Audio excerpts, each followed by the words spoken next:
Your brain is running on a shortcut that intelligence agencies have spent decades weaponizing. Marketers have spent billions exploiting, and I'll show you the exact mechanic. Not so that you can run it on someone, but you can finally see it being run on you.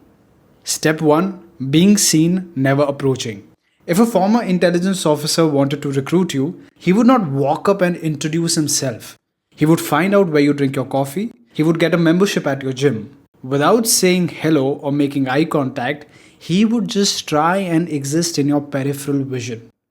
The first time you see him, your brain would file him as a stranger. The fourth time, your brain files him as a regular.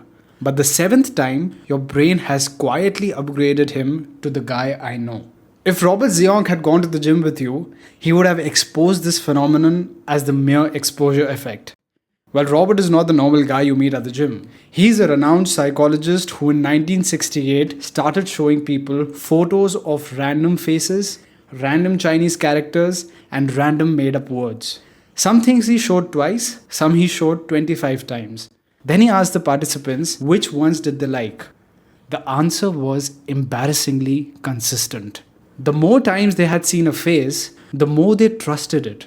The more times they had seen a word, the more they thought it meant something good. These people had no relationship with any of these images. They had not been told a single fact about them. The magic here was repetition.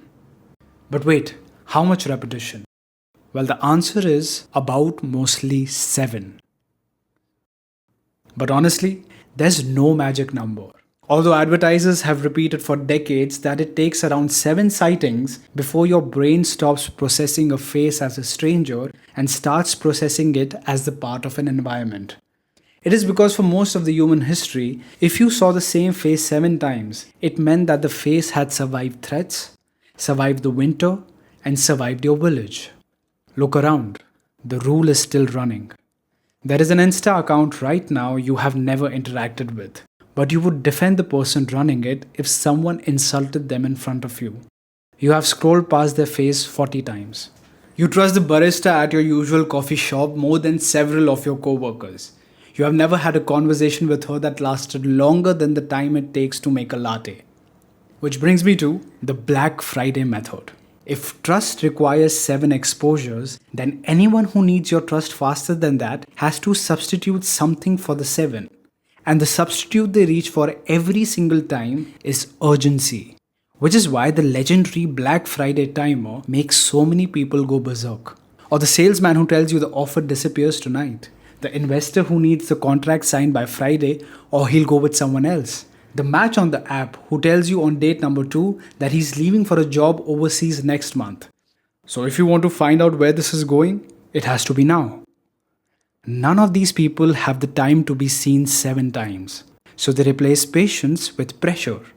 Remember, real trust accumulates slowly because it has nothing to prove.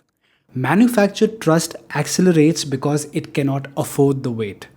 Which leaves one question worth asking yourself. Is your instinct about someone being trustworthy just mere attendance? Like a friend of a friend you've decided is a good person. You've met them 3 times, but yet you couldn't think of one specific reason why you trust them. Or that barista you share your secrets with. Or the Insta account you defend in someone's DMs after scrolling past it 40 times. None of them earned your trust. They were just there. Obviously, to this there are exceptions. Gut feelings are real. Thin slicing is real. Sometimes you meet someone twice and you know. But here's the test that separates the two. Real trust survives slowness. Trust isn't something you should feel quickly. That's exactly what makes it valuable. Manufactured trust dies the moment you slow down. If someone needs your trust today, ask yourself why they can't afford it next week. Sub if you've already met the person this video was about. Block me if you trusted me by minute 3.